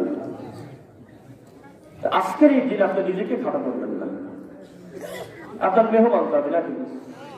আপনার বছরে একটা দিন মাহফিল হবে, আবার কবে আশেপাশে কোন জায়গা হয় সেই দিন আপনার। আর আল্লাহ 30টা দিন আমাদের দৌড়াতে হচ্ছে। বাসা থেকে বের হয়েছি 5 দিনের সফরে। আগামীকাল মহারাজপুর নাটক, তারপরের দিন আমতলী বরগুনা, পরের দিন হলে পটুয়াখালী বরিশাল, এরপরের দিন নারায়ণগঞ্জ সোনারগাঁও করে তারপর বাসায় গিয়ে একটা দিন মাঝখানে থেকে আবার রওনা দিয়ে দেবো হইল আপনার সিরাজগঞ্জুল্লাহ পাড়া। তাহলে টেনশন আপনার আমার কোনটা বেশি? এইটা যদি আপনি বোঝা মনে করেন একটু সময় বসে থাকা, আর যদি দানের কথা বললে যদি আপনি মনে করেন যে আমার এখন বসে থাকা দরকার নেই, কিন্তু দানের কথা বলবেন, তাহলে এর সাইডে লজ্জা কিছু আর নাই। এই প্রতিষ্ঠানটা আপনাদের না আমার, যদিও আমাদের সবার, কিন্তু দরদটা বিশেষ করে আপনাদের হওয়া উচিত নাকি? তা আমি মনে করি এইটা জবাব দিবেন আপনারা। সিরাতাল মুস্তাকিম রাস্তাটা সোজা না বাঁকা? এই কথা বলেন না কেন? সোজা। কিন্তু একটা ঘটনা আছে, সোজা রাস্তায় মোড় নাই, মোড় জায়গা জায়গায় মোড় নাই। ঢাকা ময়মনসিংহ রোড সোজা, সাইডে মোড় নাই। টাঙ্গাইল যাওয়ার জন্য, ওই দিক দিয়ে অমুক যাওয়ার জন্য জায়গা জায়গায় মোড় নাই।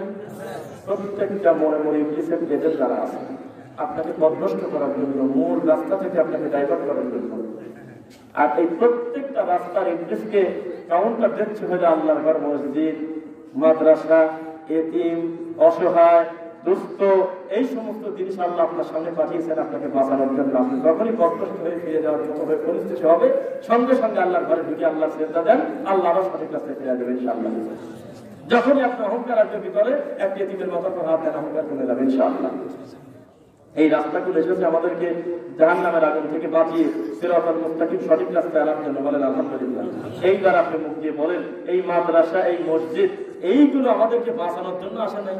পকেট ভর্তি টাকা, আরে টাকা, কিন্তু 30 দোমা তার সামনে দিয়ে খালি কোটি চলেই যায়, ওই পকেট থেকে একটা টাকা বাড়ায় না। তার মানে বোঝা গেল যে টাকা আছে, তৌফিক আছে, কিন্তু তকদিরে নাই। কোটি কোটি শত শত কোটি টাকা আছে, কিন্তু তার টাকাটা আল্লাহর ঘরে কবুল হচ্ছে না। কত মানুষ এত বেশি টাকা পয়সা নিজেই জানে না টাকা কত, কিন্তু তার কপালটা আল্লাহর কাবা ঘরে সেজদা দেওয়ার জন্য কবুল হচ্ছে না। কথা বোঝা যাচ্ছে না মনে হয়? তাহলে দান করতে কপাল লাগে না কি বলেন? সবার টাকাকে আল্লাহর ঘরে কবুল হবে? চাইলেও হবে? পৃথিবীর বহু মানুষ আগামীকাল থেকে দান করবে এই কথা বলে কবরে ঢুকে গেছে, আগামীকাল তার কপাল আসে না। পৃথিবীর বহু মানুষ রাত্রিবেলা একটা ভূত দেখে না কি দেখে ওর দৃষ্টিতে ভয় পাইছে, আগামীকাল ফজর থেকে আল্লাহকে সেজদা দেব, আর ঘুম থেকে ওঠে নেবে। পৃথিবীর বহু মানুষ মনে করছে যা ভুল ভ্রান্তি হয়ে গেছে, আগামীকালকেই আমি প্রতিবেশীর হকটা বুঝে দিয়ে ওর থেকে ক্ষমা নিয়ে নেবো, আমার বিবেক আমাকে ঘুমাতে দিচ্ছে না, লাশ হয়ে বসছে, ক্ষমা নিতে পারেনি, কবরে ঢুকে গেছে। পৃথিবীর বহু মানুষ মনে করছে পৃথিবীর শ্রেষ্ঠ সম্পদ আল্লাহ রাসূলের পরে আমার মা, এই মায়ের সাথে খারাপ আচরণ করছিলাম, আগামীকাল সকালে ফজর করেই মার হাত পা ধরে বলবো আম্মা আমার ভুল হয়ে গেছে, আমার ক্ষমা করে দাও, মাকে জড়ায় ধরে। কিন্তু মার কাছ থেকে ক্ষমা নেওয়ার আগে কবরে ঢুকে গেছে। নাই ঘটনা এমন মনে হয়? পৃথিবীর বহু মানুষ রাস্তার চোখের সামনে একটা অ্যাক্সিডেন্ট দেখছে, ওই অ্যাক্সিডেন্ট দেখে তার ভিতরে এত পরিবর্তন আসছে যে আমি বাসায় গিয়েই আমি বান্দার হক তার যার দরকার বুঝে দিয়ে আমি ভালো হবো, অথচ ওর আর অ্যাক্সিডেন্ট হয়ে গেছে মরে। তাহলে হেদায়েত তকদির এগুলো আল্লাহর পক্ষ থেকে আসে না? এইবার আমি আপনাদেরকে বলি, আমি কিন্তু নারায় তাকবীর কাঁদা কাটি এই দিলে দিন সব জান্নাতে এটা দিয়ে একটা ঘর বানা দিই বহু পেশাল পারে রন্ধন, ওইটা না। আল্লাহকে খুশি করার জন্য আমাদের এই দিনী ভাইদের ভিতর থেকে একদম শ্রেষ্ঠ আল্লাহকে খুশি করার জন্য দান প্রকাশ্যেও হয়। তা তো জানেন, মুহাম্মদ সাল্লাল্লাহু আলাইহি ওয়াসাল্লাম কিন্তু প্রকাশ্যেও চাইছিলেন। ওসমান রাদিয়াল্লাহু তাআলা দিয়েছেন প্রকাশ্যে ঘোষণা, আবু বকর রাদিয়াল্লাহু তাআলা দিয়েছেন প্রকাশ্যে ঘোষণা। এটা আপনার যাবে না। আপনি আপনার জায়গা থেকে আপনি দিনী প্রতিষ্ঠানের জন্য এত বড় একটি আয়োজন করেছে, আপনারা খুশি মনে এই ভালো কাজের সঙ্গে শরীক হওয়ার জন্য একটু মুখ দিয়ে কেউ বলেন যে আমি 5,000 টাকা আল্লাহর এই দিনী প্রতিষ্ঠানের জন্য আমি দেবো, একটু বলেন কষ্ট করে। কেউ একটু বলেন ভাই যে 5,000 টাকা আমি এই আল্লাহর ঘরের জন্য দেবো? আসেন কেউ? আসেন ভাই, যে যেখানে আছেন আপনারা আপনার জায়গা থেকে বলেন কথা। 5,000 টাকা আজকের দিনে খুব বেশি জুলুম হওয়ার কথা না। আল্লাহ আপনাকে বারাকা দেবেন ইনশাআল্লাহ। অগণিত সম্মানে রিজিক আল্লাহ দুনিয়াতে রেখে দিয়েছেন। আপনি একটু কষ্ট করে শুধু মুখ দিয়ে বলেন যে আমি 5,000 টাকা আমি এই মুহূর্তে হয়তো পারতেছি না, আমি খাতা কলমে লিখে রাখেন, আমি 2 মাসের ভিতরে কি 3 মাসের ভিতরে কি অমুক দিনে আমি 5,000 টাকা আল্লাহর ঘরে দিয়ে দেবেন। একটু বলেন কথা। আছেন কেউ? কথা বলেন। আমি বলে ফেললাম কথাটা, কেউ না কেউ একটু বলেন অন্তত। 5,000 টাকা দিবেন আপনার, একটু বলেন কথা। আছেন কেউ?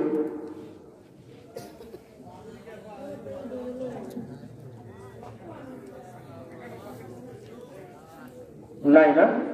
তো 2000 টাকা দেন, 2000 টাকা যারা দিবেন, 2000 টাকা যে সমস্ত ভাইয়েরা দিবেন শরীক হবেন, তাহলে তার হাত তুলে নিজেকে খুব ছোট করে ফেলতেছেন আমার ধারণা।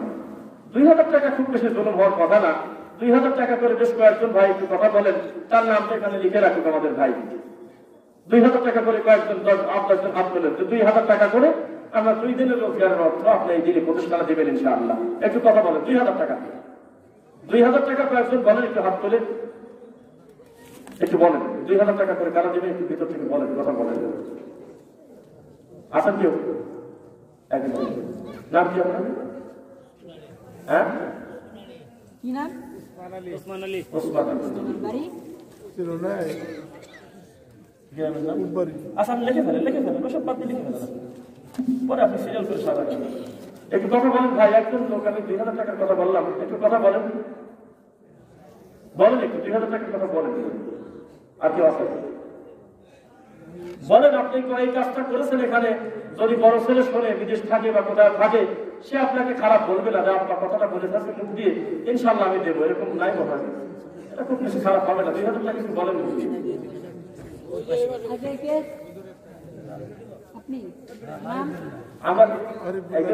আমাদের সাথী ভাই, কিন্তু আমার কথা কি বুঝতে পারলেন কিনা? আপনারা কি করতেছেন আমি বুঝলাম না। আমার সাথী ভাই, কিন্তু আমরা কিন্তু অনেক দূর থেকে এসেছি, উপস্থিত হয় আলহামদুলিল্লাহ, আল্লাহ কবুল করুন। ও ওই টাকা নগদ দিলেন আপনি, আলহামদুলিল্লাহ, তার নাম কেটে দেন, নাম কেটে দেন। 2000 টাকা নগদ দিয়েছে, ঠিক চিহ্ন দিয়ে দেন। আমাদের সাথী ভাই আমাদের সাথে সাথে প্রোগ্রামে আপনার গ্রামে মেহমান হয়ে সে বলতেছে আমি 2000 টাকা দেবো, আলহামদুলিল্লাহ। দেখেন আপনি পারবেন না, একটু কষ্ট করে 2000 টাকা দিতে, একটু কথা বলেন। 2000 টাকা বেশ কয়েকজন আমার মনে দেওয়া সম্ভব, একটু কথা বলেন। 2000 টাকা আছেন কেউ? 2000 টাকা বলেন, কথা বলেন, আছেন কেউ? এটা লজ্জারও ব্যাপার, দেখতেও আমরা সেটার বিরোধিতাই করি। কেননা মানুষ দান করবে তার ভিতরে ধারণা থেকে, তার ভিতরে কোথাবে খালি যে আমার টাকা কিভাবে আল্লাহর ঘরের জন্য একটু কবুল হয়, মানুষ খুশি মনে আল্লাহকে সাদাকা করবে। তো 2000 টাকা চাইলে আপনারা একবার প্যারালাইজ হয়ে গেলেন, কোন কথাবার্তা নাই, এটা একটা কষ্টকর ব্যাপার। জি মুজিবুর রহমান, কত টাকা? 2000 টাকা, আলহামদুলিল্লাহ। জি একটু বলেন কথা কষ্ট করে। আমরা আপনাকে খুব বেশি সময় আমরা শেষ করবো না। আপনার যদি সত্যি একাগ্রতা থাকে তা আমরা কিছু সময় পর আরেকটু কথা বলে আমরা শেষ করে দেবো ইনশাআল্লাহ। একটু কথা বলেন। 2000 টাকা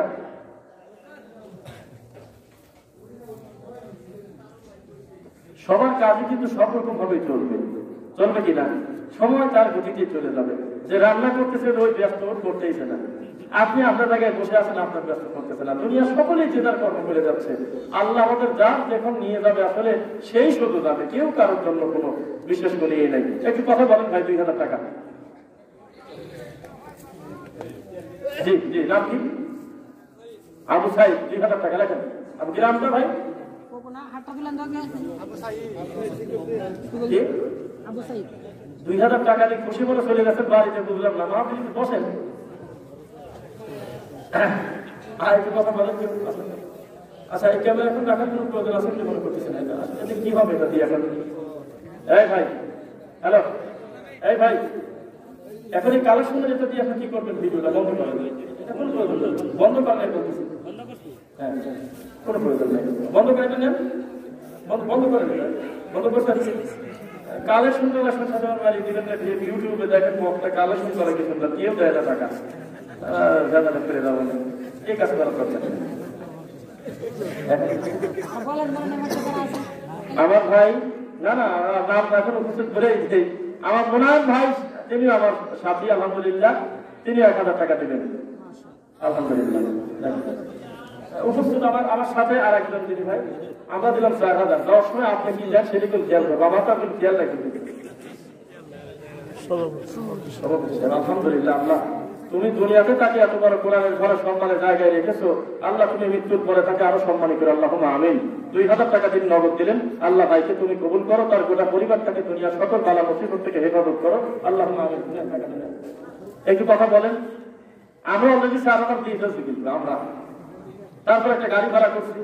কত টাকা শুনলে আবার খারাপ লাগবে, ভয়টা পেতে পারেন, দরকার নেই। একটা বড় গাড়ি নিয়ে আসছি, 14 জন আসে, সেরকম ব্যাপার। তো সব মিলে 10, 12, 15,000 টাকা মিলে আমরা দিয়ে গেলাম। বোঝা যাচ্ছে না মনে হয়? মানে আমরা আমাদেরকে যে আপনার মাথায় নিয়ে আনলেন, আমাদের গাড়ি ভাড়াটা তো মাথায় অন্তত নিচ্ছেন, নিজের খায় তো ঠেকা নাই, অন্য মানুষের কথা বুঝতে পারলেন কিনা? সেটাও যদি আবার হিসাব করেন তো 14 থেকে 16,000 আমরাই দিলাম। তাহলে আপনি গ্রামের মানুষ, আপনার তো ভিতরে হওয়ার কথা যে আমার চোখের সামনে ছেলেরা কোরআন পড়ে, আমি এই দিনই প্রতিষ্ঠানে কিভাবে আমি 1,000-2,000 টাকা দেবো না? এই সাথে লজ্জার কিছু আর নাই। একটা দিনে রুজি দিলে পরে 1,000 টাকা হয়, 1,000 টাকা 10টা লোক হাত তোলেন 1,000 টাকা। এইটাও যদি জুলুম মনে করেন 3 মিনিটের ভেতর দোয়া করে চলে যাবো, মনে করবো আমি একটা এস্টিমেট নিয়ে গেলাম গ্রামবাসীর উপরে, 1,000 টাকা আপনার কাছে এত বেশি বোঝা হবে আর আপনি 2-4 মাস পর দিতে পারবেন না। এখন যদি উপস্থিত নাও থাকে এর চাইতে আর লজ্জার কিছু নাই। 1,000 টাকা করে অন্তত 10টা লোক হোক, আমি চলে যাবো এখন। 1,000 টাকা, 1,000 টাকা উপস্থিত থাকলে দেন, না হলে পরে দেন।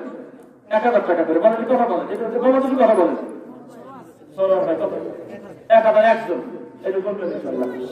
এর কথা বলেন ভাই, কত? নগদ 1,000, 2 জন। এইটার কথা বল, দর্শন হলে আমি করে দেবো। যদি তারপরে বসে থাকতে মন চায়, আমি আজকে ফিরিয়ে আসি 3টা পর্যন্ত চালাবো, অসুবিধা নেই ইনশাআল্লাহ। সুন্দর ইচ্ছা আছে তো টাকা আবার দিয়ে দেন, আবার শুরু করি। সামনে ভেজাল রাখা মুশকিল, যে আমার কখন সামনে এই যাচ্ছি চলে, একটু সময় নিয়ে আমরা ইনশাআল্লাহ কিছু কথা বলবো। আমাদের ভাইরা যেহেতু বসে থাকতেছে নাকি বলেন, একটু কথা 2 জন আছে, এটা কথা বলেন না কেন? 1,000 টাকা দেন, এটা সঠিক কিছু না, দেন 1,000 টাকা দেন ইনশাআল্লাহ। 1,000 টাকা করে কয়েকজন লেখা দেন ভাই, এটা কথা বলেন। মাঝখানে কি খেয়াল করেন, ওখান থেকে আপনি হাত উঁচু করেন। 1,000 টাকা, 1,000 টাকা করে দেন। আমি ওয়াজেব এত টাকা নেই রে ভাই, এই যে আরেকজন কত? 1,000 নাম কি?